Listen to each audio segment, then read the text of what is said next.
Hey, welcome back. I'm Carissa, and today I'm going to be repotting my geraniums I started from seed and also answering some of your questions. So I hit a milestone on my channel. Thank you to all my viewers.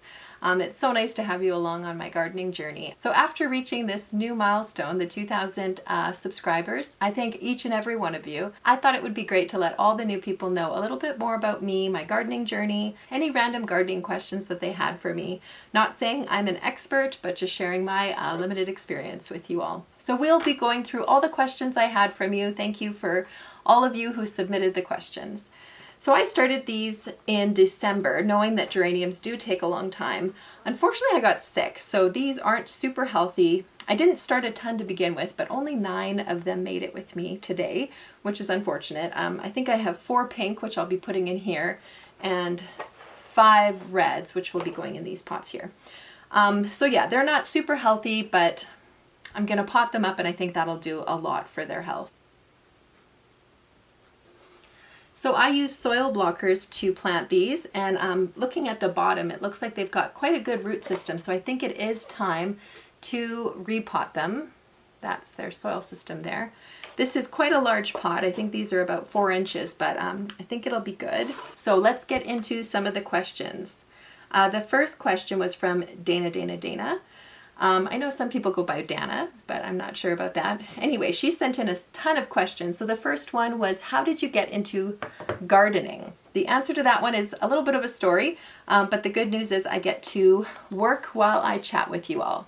So I'm going to start with my Maverick pink geraniums, putting them in here. So starting gardening, when I was a kid, I did not garden at all. My mom had gardens growing up, and I definitely appreciated them. I know I have great memories of her growing dill and corn in the garden, and that was a lot of fun. And then, of course, a ton of flowers as well. She loves flowers. She still gardens to this day, too. She really enjoys it. But she didn't really teach me a lot of gardening. I definitely appreciated it, but it was maybe her own sort of space where she could just go out and do her thing. And I just appreciated it, just the beauty of it and the scent of dill. That was amazing. Still a great memory. So I didn't garden as a child. The first time I can say I was gardening was our first house. My husband and I, we bought our first house. It was a fixer-upper, massive yard, and a really, really big sized vegetable garden, which we actually covered over because I wasn't into gardening at that point. I just wanted flowers. And I probably grew geraniums, or rather I purchased geraniums from the store and I quickly killed them. I didn't have a good understanding of gardening. I wasn't researching it like I do now, and it was more like trial and error. So I would buy plants and just think, oh, it was the plant's fault. I'm never going to grow that plant again. I put quite a lot into that first garden of ours. I know I planted Diablo 9-barks and dogwoods, and those did well because I still drive by that house today, and I sort of peek to see how they're doing. We did a huge row of cedars along the fence line, and those are doing wonderfully. But I definitely killed a lot of plants too at that house. And then for indoor plants, I've always had some sort of indoor plant, probably the typical easy beginner ones, dracaenas I had bamboo growing for a long time in our first house. I've always loved green. I've always loved nature. So that has always been a big part of my life. But I never really took a huge interest into, fast forward another house. This was our second house that we bought together. The first house we fixed up and sold. It was more of a starter house, so we sold that house and we moved into our last house. That would be our second house. And it had a beautiful existing vegetable garden again, and beautiful landscaping. The older couple just really, really took pride in how they took care of their place, and I had a lot more knowledge going into that yard. So from that yard, I was doing the same kind of thing. So trying plants, and then if a plant didn't work, maybe I thought it was the plant's fault because I wasn't really that into it. I loved it. I loved the result of it, but I wasn't understanding what I was doing enough to have a garden that thrived. So fast forward a few more years at that house. I think we lived at that house 6 or 7 years, maybe even 8. We really liked that house. That was our previous house. And then actually, not garden related, but I had a realization about my personal life. I was unhealthy mentally. I actually had an addiction to alcohol. It was more of like the functioning type of alcoholic, if you're familiar with that. And anyway, I got sober, huge life change. I had a renewal of my childhood faith. I'm a Christian. So that was just like a huge transformation, and I had a lot of clarity from those things, from being sober and having my faith restored. It brought a lot of clarity and understanding. So the gardening before and after those two milestones was dramatically different.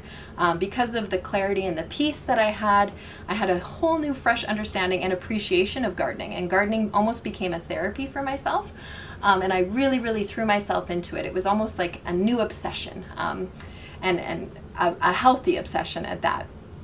So after those few years, I started to garden and research and understand things a little bit differently, really understand what plants needed, really understand what my specific area needed, and gardening just took off from then. So instead of it being more of like, you want to beautify your space, you want your yard to be beautiful, it was more like, I want to understand how to do this because I love this so much and it's given me so much. I just need to really go full in. All right, so the pink ones are done. I'm going to move those aside, and now we'll pot up the red geraniums. So that's the story of how I got into gardening and how gardening sort of became what it is to me today, which is an outlet for me. It's not only therapy, it gives me a sense of freedom, it gives me a sense of control. I think it's so beneficial to be outdoors in nature, and it's really become those things for me. So that's the story of how I got into gardening. The next question was how I got into selling bouquets. So that would be the next house. So we sold that house, we fixed it up. My husband and I really enjoy fixing houses up. He's really good at the renos, I'm really good at the paint and the decorating, that type of thing. So after we sold that house, and we knew we needed a little bit more yard. Our kids were using the entire yard. We had a trampoline in one corner, a pool in another, and it just wasn't enough space. So we decided to move a little bit further out of town. We're still in the city limits, but we're just a little bit more removed where there's acreages and things like that. So we decided to do that, and that would have been, I guess, just over 3 years ago that we bought the property we're on now. And it was a good move. And of course, with more property, there's more opportunities for gardens. There wasn't an existing garden in this property. There was a lot of mature fruit trees and a forest with lots of beautiful evergreens. But the garden was a clean slate for me. So my husband built me, the vegetable garden and the flower farm, which we have, and that type of thing. So moving to this property, we wanted to qualify for farm status. So if you're not familiar with that, it just helps you a little bit with your property tax. We pay a tremendous amount of money for property tax, which, you can't really get around. But we thought, hey, let's see if we can get farm status by selling some things that we produce here. I don't know if that's unique to where we live, but, some people will get a cow and then at the end of the year, they'll butcher it and then that will be their source of income. And then it really cuts back your taxes. Some people board horses, that type of thing. You can sell eggs. But for me, I was like, gardening, yes, gardening. So I thought flower farm, yeah, let's do that. And there weren't a lot of flower farms happening in our town. So I thought, yeah, I'll give that a go. So that is how I got into the flower farming. This is probably the biggest one. Well done, you are the winner. I'm hoping that now that these are potted up, they'll sort of take off because their growth actually looks a little bit stunted. Probably because, like I said, I was sick when I was supposed to be taking really good care of these. So they've just been sort of limping along. But now I think they might do a little bit better. Okay, so now there are the red, and now I'm done. So now I will just focus on my questions. And part of that question was, how old am I? And I am closer to 40 than I am 20, I'll just say. We have 2 kids, beautiful, amazing, smart, lovely children that we love very dearly. They are just a treasure. So Victoria, my daughter, is 15, and my son Owen is 13, and they are just the joy of our lives. We just really enjoy them. They're great kids. Parenting is a lot of work, and I take pride in how we raised them, but really their personalities are a lot of fun too. Favorite flower. So obviously you want to torture me by saying that, but I don't know, like the first one that comes to mind is maybe dahlia, but then rudbeckias have really stolen my heart too. They're so low maintenance and they bloom prolifically. Zinnias are so easy to grow, but they're, a shorter season, same with dahlias. Clematis, it's just like understated simplicity. I can't. I'm really sorry. I don't know if that's frustrating when you ask a question and I can't answer it, but I do not have a favorite flower. I literally probably love all of them. Let me challenge myself and think of which one is just, by beauty standards alone, which one just really draws me in. Rose? I think roses are I think roses are the most beautiful, plus the ones that smell wonderful. I have a couple, David Austin, Poet's Wife and Queen of Sweden, I believe, and those ones just smell amazing. And it's just maybe the ruffled beauty. I don't know if that's helpful or annoying, but that's my answer. Flower combination. Ooh, what looks lovely together? I recently was looking through some of my old flower combinations from last year, and I really liked Maximilian Perennial Sunflower, which is a beautiful soft yellow, not a bright yellow, a soft yellow. And then with the Faba Deep Blue Scabiosa, the perennial Scabiosa, and that was a beautiful color palette. But I don't think those are my favorite colors, which is funny, but it was very complementary. Another really nice combination was the purple zinnia, probably Benary's giant purple zinnia, Heliopsis bleeding hearts.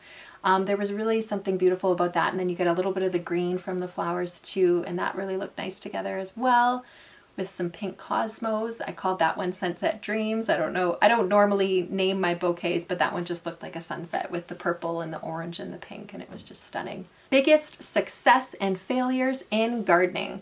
Well, this would probably be considered a failure because, you know, I didn't really take care of them when I was sick, but that's just life. And that's not my biggest failure. My biggest failure, I did, like I was saying, at our first property, I bought a weeping birch, I believe, and it was pretty expensive. Back then, you know, we're just starting out. We didn't have a lot of money, and I bought a weeping birch, and I did not take care of it. I don't even know if I watered it. I don't even know if I planted in the right spot. I don't know if I amended the soil. I definitely didn't amend the soil, actually.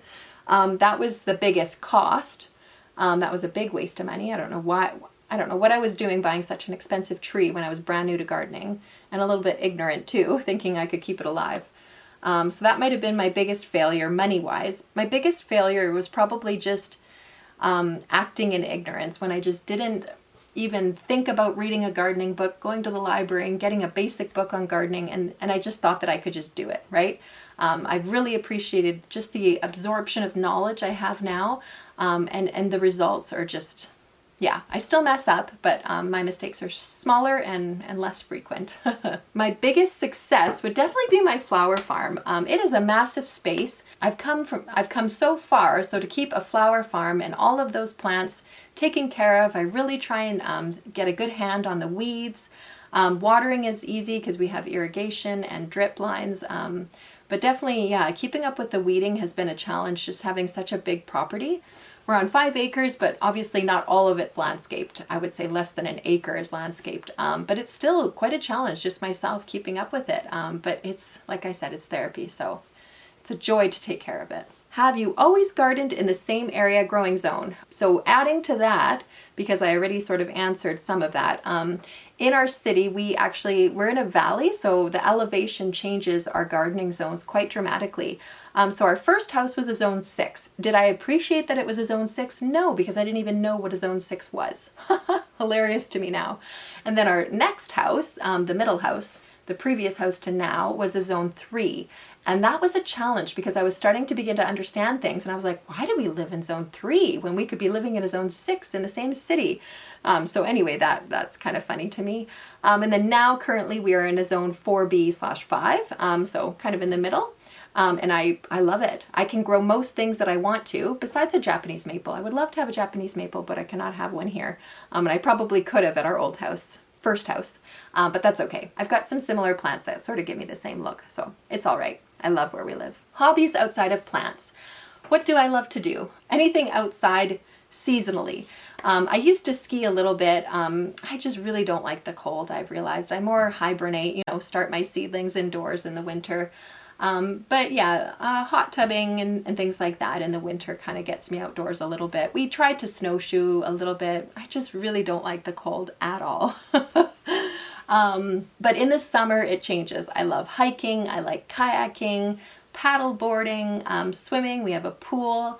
I love socializing, having people over for barbecues. That's a ton of fun for me. And a little bit of traveling. We haven't done a ton of traveling, but I really enjoy traveling as well. We have a ton of lakes as well.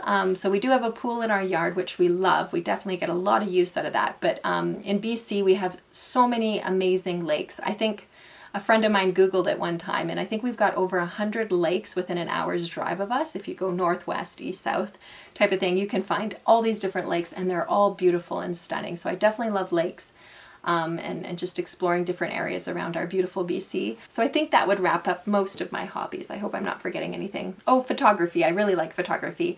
Years ago when my kids were young, I bought a camera, obviously, to photograph them, and I really got into photography. So I actually was a photographer for a few years, and I really enjoyed that. I did babies and weddings, and I still love taking pictures today.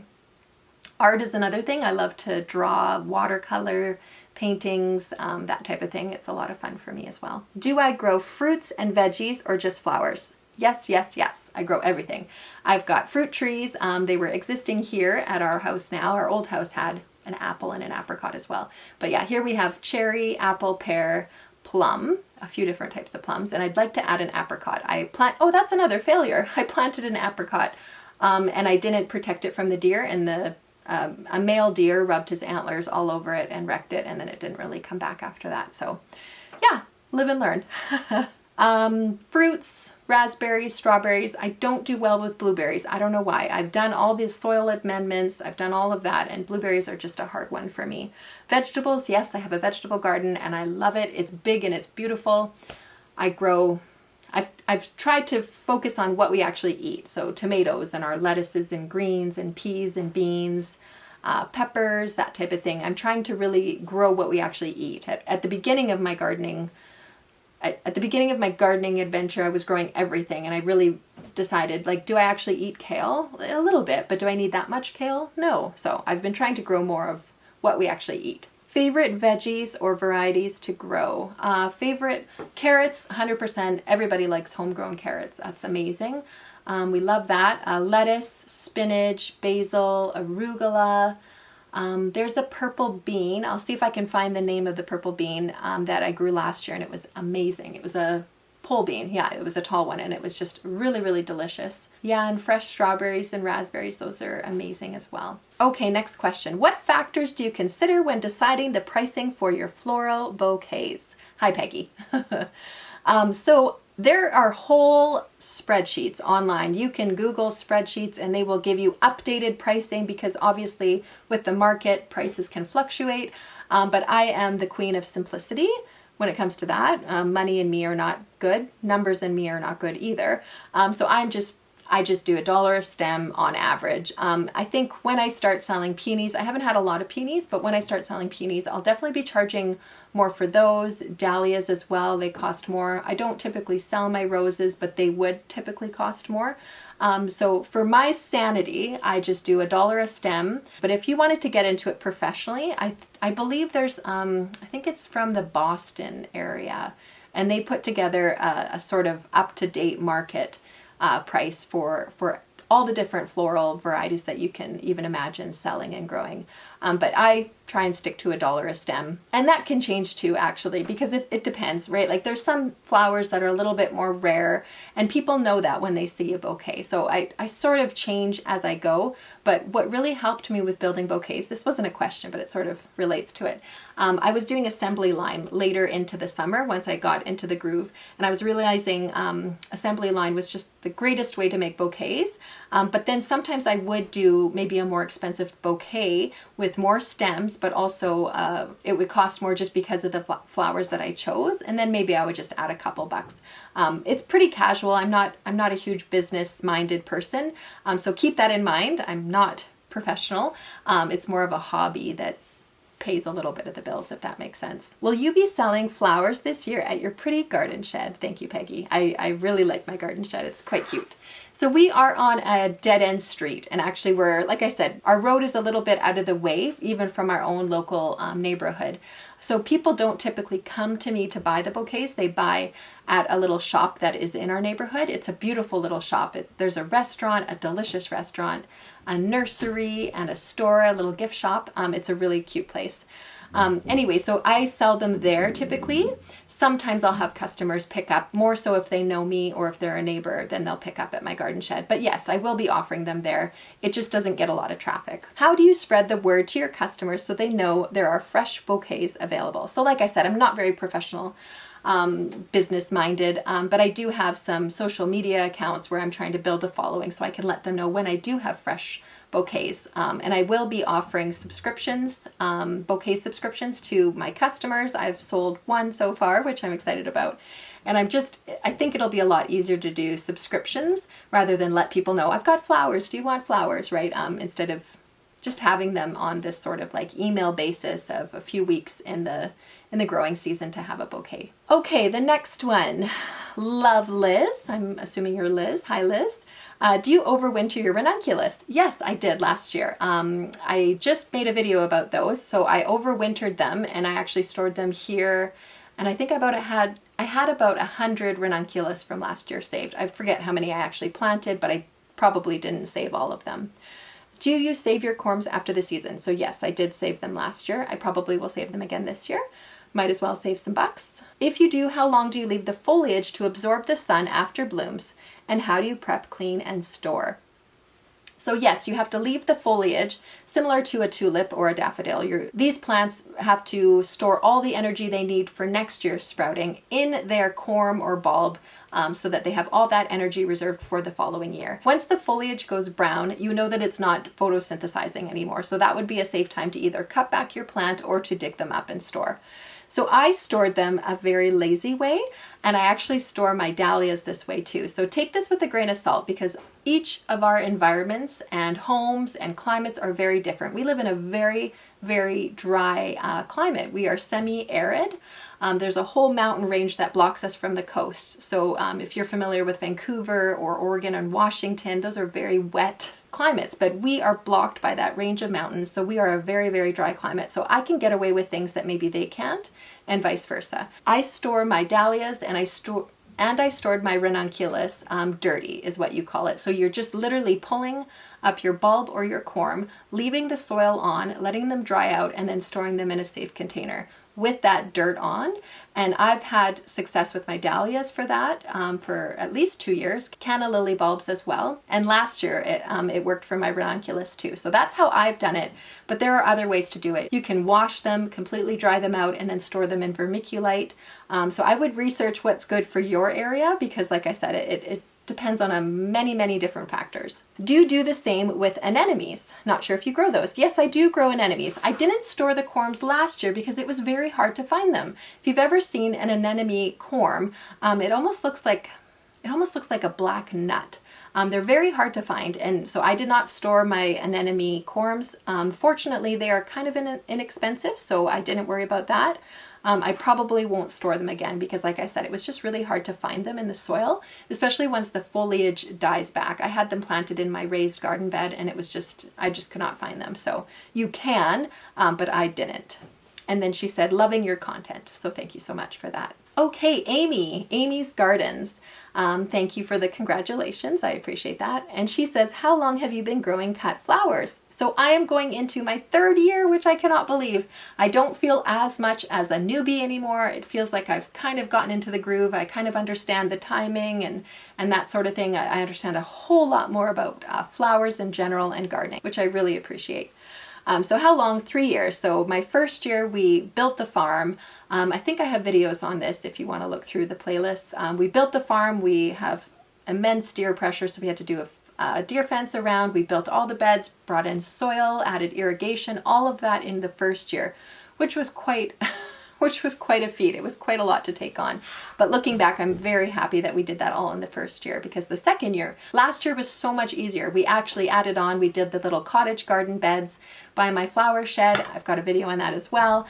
And that was just a little bit more, a smaller scale, but a lot of fun to do. I really enjoy kind of making over areas and kind of beautifying our spaces. Her next question is, if you could go back and do something differently, what would it be? So this is one, I think the first thing that came to mind was varieties. A lot of advice is out there for flower farmers. There's a ton more information about flower farming just in the last couple of years because it has kind of grown in popularity. So it's so nice to see that there's so much information out there. And I know a lot of flower farmers have been saying, stick with a few varieties, right? Like, you know, zinnias and cosmos for your focal flower, status and yarrow for your filler or foliage, and then maybe celosia and snapdragons for your spike element, and then just do those 6. And it's sort of like understand how to grow those well and just thrive at it, right? And then next year you can add a couple more, that type of thing. So that is not what I did. I should link below my floret order from my first year, because it was just like 18, 20, maybe 30 different varieties, and I grew them all. And it was a learning curve. It was extremely frustrating to have some plants not do well. But you know what? That is how I learn. I understand. I'm not the type that always researches everything. Sometimes I research things well and then I just go in full tilt.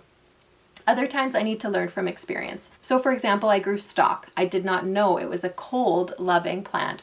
So by the time I had it planted out in the heat of the summer, it was wanting to go dormant and it didn't want the heat at all. So you know what? But I will never forget that because I learned my lesson. So that is what I would do differently. Just choose a few varieties, choose fewer varieties, and just do them well and understand them well. The good thing is seed packets are quite inexpensive. So if you do learn that way, you can kind of just blitz it and then just learn from your mistakes as you go. But a softer and more gentler way would be to cut back and just do less a little bit better. Last question is from Bobby. Hi Bobby, she's from Gardening on Taylor Mountain, another of our gardening friends. She says, congratulations. Thanks Bobby. What is your favorite cut flower to grow and why do you like it? I sort of answered this a little bit, but this sounds more like it's specific to growing. Which cut flower do I like to grow? So I'm going to take it in that direction. And I would say zinnias. They are not a rare flower. They are not a special flower. But in my opinion, they are not divas. They are extremely easy to grow. No fuss, cut, come again. And I just think that they're a dream to grow. So easy. Like if someone came to me and they said, my 5-year-old daughter wants a little cut flower garden, what should she grow? I would say zinnias, right? Because that's all a little 5-year-old girl wants. She just wants a little bouquet, a little posy of little flowers to cut and grow. And they're just so extremely easy to grow. And I think they're stunning. I think they're underrated. I think some flower farmers don't even grow zinnias because they are a little bit more common, but they're so easy to grow. So that would be my favorite because of the ease of growing. Why do I like it? Okay, it's just so easy to grow and it's stunning. And the variety even within zinnia there's just so much. I'm growing, I don't know if it's Presto or Cresto Peach or something like that. That's the zinnia that has the fluffy top. I think even within the category of zinnia, there's so many different ones that you can go in, so in different colors, shapes, and sizes. And I hope I never get bored of growing zinnias. Well, that is all. I have answered all of your questions. I hope that helped you to understand who I am. I'm excited to see these geraniums take off. And I just thank you guys so much for joining me. It's so great to meet new friends online here, other people who like to talk about gardening, and I'm just so happy you're here. So anyway, I hope you have a great day and I will see you next time. Bye.